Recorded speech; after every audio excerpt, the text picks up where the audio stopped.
Today we're talking about creating moments of delight and building customer loyalty. Now, I must say I'm not a customer service expert. Paul's actually in the room today, and he is. What I am is a marketing and brand expert, but I'm a strong believer that you can't grow a brand without good customer service, because your brand is every touch point someone has with you. It's your reputation. It's how people feel about you, what they say about you when you're not in the room. Your brand isn't just a visual logo.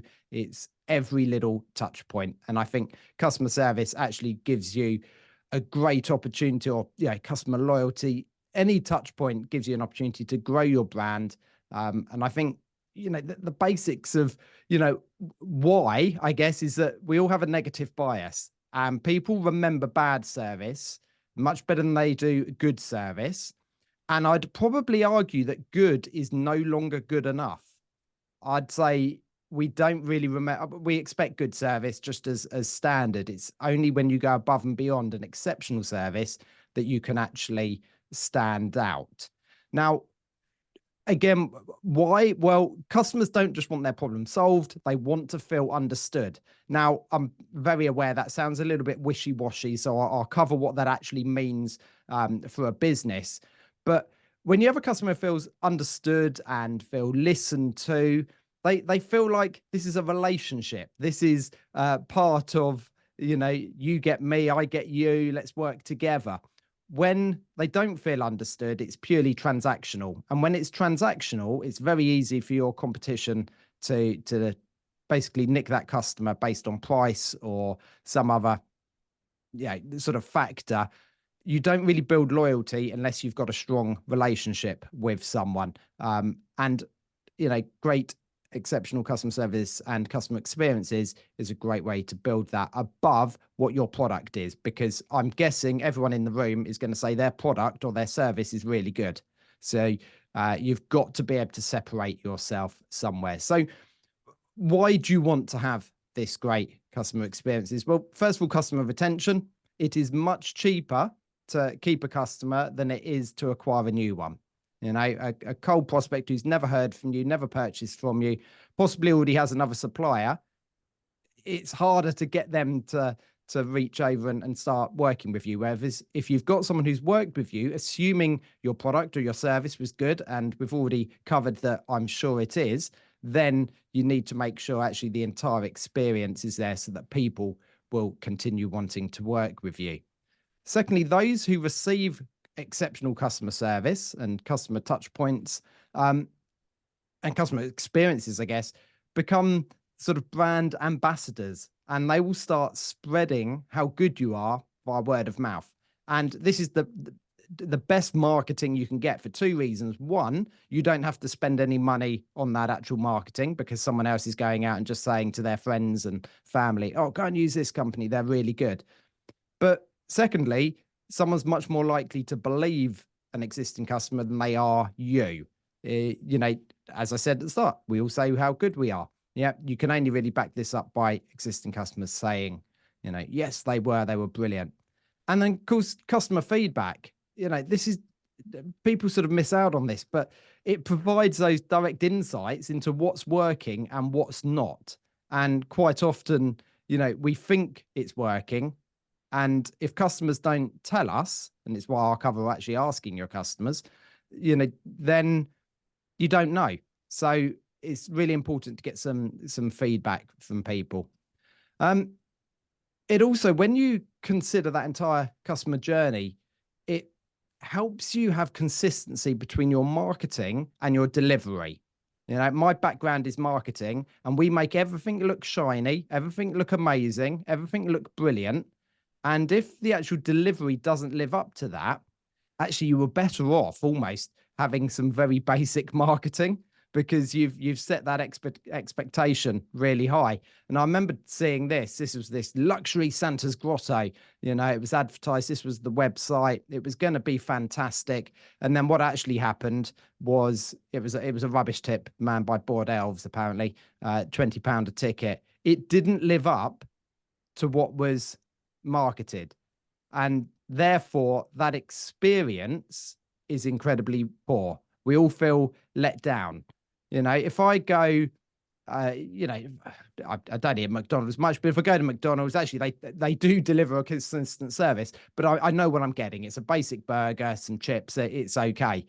If I'd gone to, a really posh central London hotel and received that and been charged sort of 30 quid, I'd feel like, oh, this didn't live up to the expectation that I had. So that's why it's really important. Now that's an extreme example. Probably a simpler example is, front of house staff compared to actually delivery. Can you imagine if you went to a restaurant and someone at the front was like, oh, this is brilliant, come in, seat, you get nicely shown to your seat, they tuck your chair in and all that. And then the waiting staff turn up and it's like, what do you want? You'd be like, oh, that's, it's not consistent. And then we come on to brand reputation. So I spoke about this briefly at the start, that when things go wrong, the way you deal with it can really impact your brand reputation. So does anyone know who this guy is? Possibly not. It's quite a famous case study as such, but his name's Dave Carroll. And basically back in 2009, he was taking a flight while touring in between things. He landed in Chicago to change planes, and he saw luggage staff throwing luggage about. Now, when he actually landed at his final destination, I think it was Omar, his $3,500 guitar was damaged. Now, he tried getting hold of customer support and he got passed back and forth and things like that. Then he was told, well, you're going to have to go back to Chicago to file the complaint. He was like, well, I'm playing a gig here tonight and then I'm moving on. Anyway, months went by of him emailing back and forth, and he had to pay to get his guitar repaired. It cost £1,200. And what he was trying to say was, we saw people throwing luggage and guitars. My guitar was damaged. I'd like that £1,200 back. Well, eventually, what happened was he got told, because he didn't file the complaint within 24 hours, there was nothing that could be done. And it was very much, no, you didn't file it, therefore nothing could be done. So what did he do? Well, he wrote a song about this guitar getting damaged, put it on YouTube. And United Airlines lost 180 million in US dollars in stock value and a huge amount of reputational damage, all because of this disgruntled passenger. And it just shows that it's good to have policies, it's good to have systems, but at times you need to move stuff further up. And you can't necessarily blame the person who wrote that email back saying you needed to make it within 24 hours, or, you should have filed your complaint in Chicago. In fact, this should have been passed up of, this doesn't seem quite right here.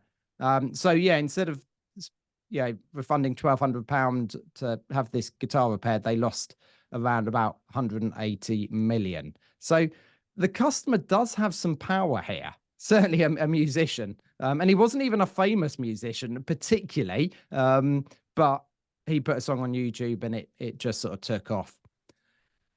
As I mentioned at the start, customer experiences can be a real differentiator between you and your competition. Now, admittedly, Hermes have gone now. They're actually rebranded, but Hermes and DPD, they do the same thing, don't they? They pick up a parcel, they deliver it to someone. It's exactly the same.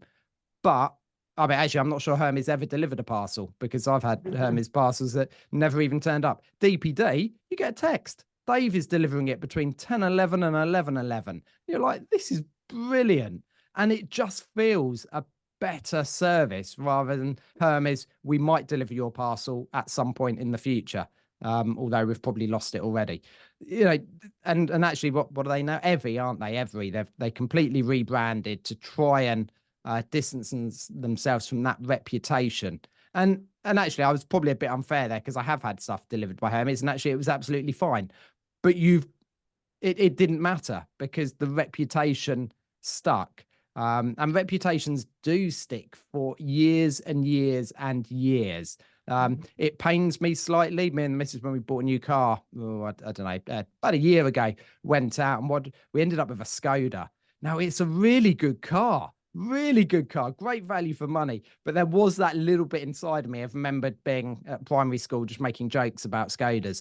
It sticks about, but it is a fantastic car.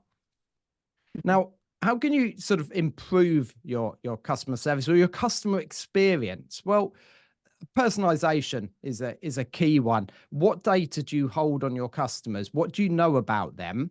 And I'll give an example. I'd stayed at a hotel. I think it was my fourth stay. Me and the missus used to stay there pretty much at least once a year. It was only about an hour away from here, but it was a really nice hotel. We enjoyed it. We always had a nice time. And I remembered it on the fourth time when we went in and checked in, and they said, "Oh, have you ever stayed here before?" And I was just like, I mean, I wasn't looking for an upgrade on it, but I was like, you must know I'm the only one that booked it, paying by the same card through your website. Just know that I've been here before and just say, oh, lovely to see you back here again. It just would have made me feel, yeah, warm and fuzzy. I didn't need an upgraded room. I didn't need anything free, but just that little bit of acknowledgement just would have made me feel better. And in fact, we've never been back, just because it annoyed me that at the fourth time they didn't know. Yeah, I didn't know who I was. That makes it sound, do you know who I am? But just look after your customer. Keep some basic data on you. I'm sure we've all had it where it drives you mad. You phone up to make a complaint that's ongoing and they want to take all your details again. And it's like, come on, you have it up on the system. It's not actually that hard. We're talking to SME owners here today. We can have these systems, to know the data about our customers. Certainly the larger companies should. Looking at training for brand alignment, ensuring that your customer service teams understood and really believe in your brand values, the way things are communicated, the way, that you solve problems. Like I say, imagine if that American Airlines complaint had been picked up and perhaps moved up the chain of command as such, so that actually let us look into that. Quite often, in fact, that's my next bullet point, speed and efficiency. It's not necessarily how quickly something gets resolved. You just want to feel like you're in good hands. If I do a complaint, I want someone to say, okay, what I'm going to do is I'm going to go back and get some more info. I'm going to talk to this person. And then if they phone you back that day or the following day and say, just to let you know, I'm still looking into this for you, you feel like you're valued. It doesn't, things don't need to be solved within 10 minutes to make it a good experience. It's that communication. Generally, that the problem isn't the problem, it's how it's dealt with. So always keep people informed, and that's efficiency. Speed, yes, if it can be resolved quickly, then great. But probably most importantly is the communication. I'll give a real life example. We host quite a few websites for our agency, and if a support ticket comes in that there's an issue with one, I don't expect it to be fixed within a minute, but I do expect a response back to the customer saying, we've picked up your support ticket and we're going to look into the problem now. Because what happens is, and this has happened in the past, someone would go, oh, I know what that is. I'll start fixing it. Only take half an hour. 20 minutes later, the phone goes and the person, oh, just checking you got my support ticket. And then you're like, well, what was the point in having the ticket system if they're now going to phone up? So just make sure that you're efficient in communicating back.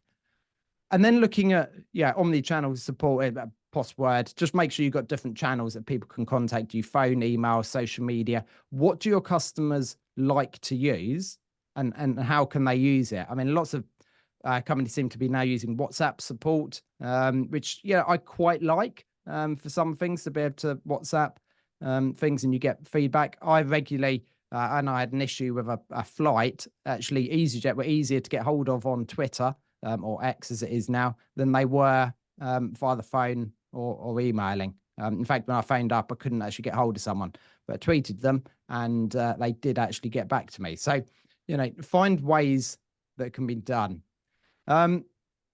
Your customer experience, that's everything. The experience is your sales process, your support, your service. Anything, any touch point is an opportunity to provide great experience.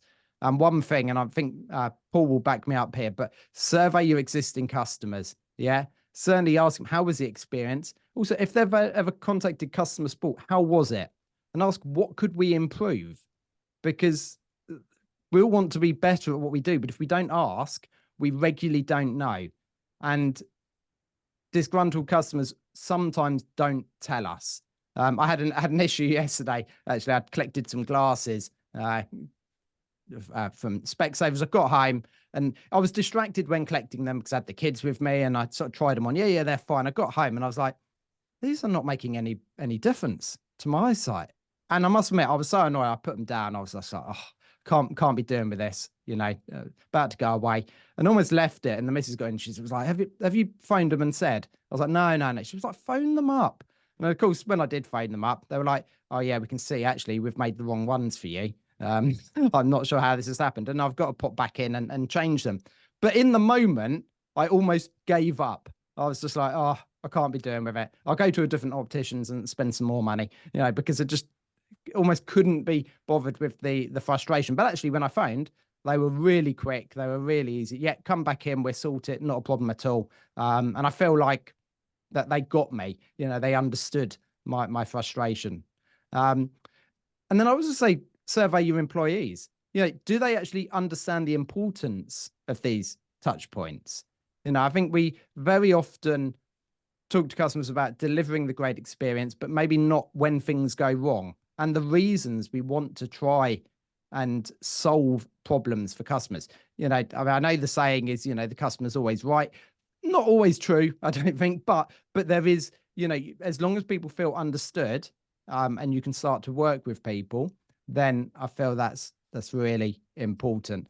And just to finish on this quote, customer service is not a department, it's an attitude. And I think as businesses, we need to make sure that, our customers are looked after. It needs to go above and beyond just delivering the product or service.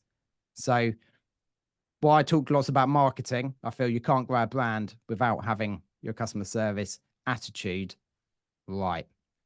So that's all I've got for you today.